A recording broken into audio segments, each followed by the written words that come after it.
rate offering steeply, Kotak Mahindra Bank also announced a cut of up to 45 basis points in its lending rates. Dipak Gupta, the joint MD of Kotak Mahindra Bank, joins us now on the phone line to talk about that.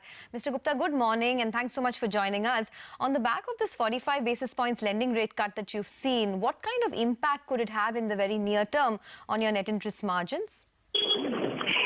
Well, net interest margin, technically you see what happens really is in the MCLR range, you normally get to pass it on. So it really reflects your cost.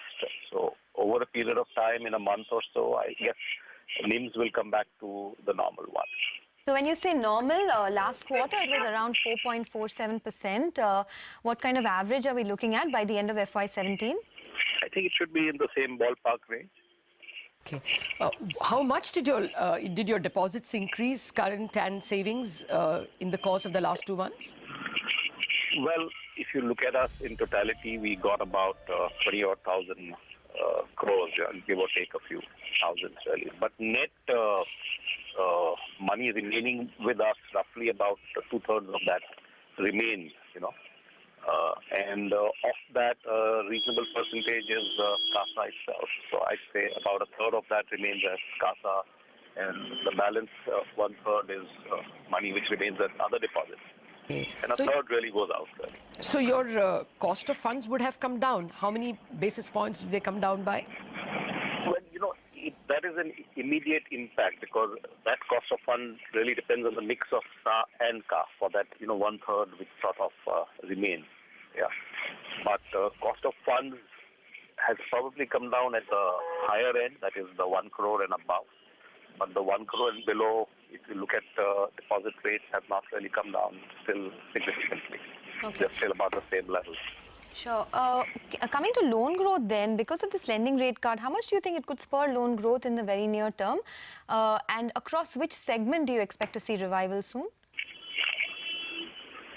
Again, loan growth rising out of rate cut depends and happens over a period of time. So if you broadly look at it, there are 3 broad segments where loan growth can happen.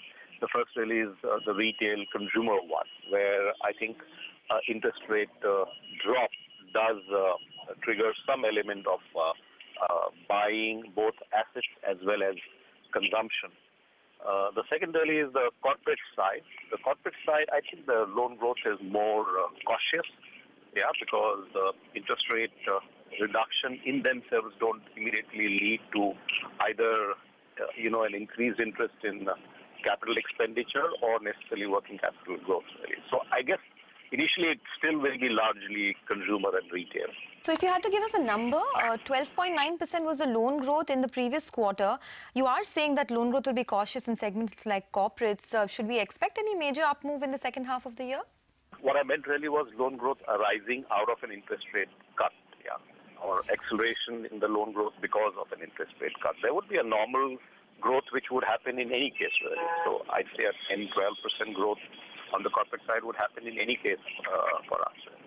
You won't really get a kicker arising out of a lower interest rate in the short run. What about your asset quality? Are you expecting you are at 2.5% gross NPLs. Would you end the year a little higher because of the demonetization impact? I don't think so. Okay. Yeah, I don't think so. You see, also what's happened really is particularly at the SME end, a lot of delinquent or technically defaulting customers have actually come and repaid some of their loans. So, in effect, in the beginning, you actually saw an improvement in asset quality. You mean no SMA2 increases? SMA2 increases? I don't really think so. It really won't be. It will be the normal routine one which you expect. I don't think there is anything extraordinary expected out of because of demonetization. Okay.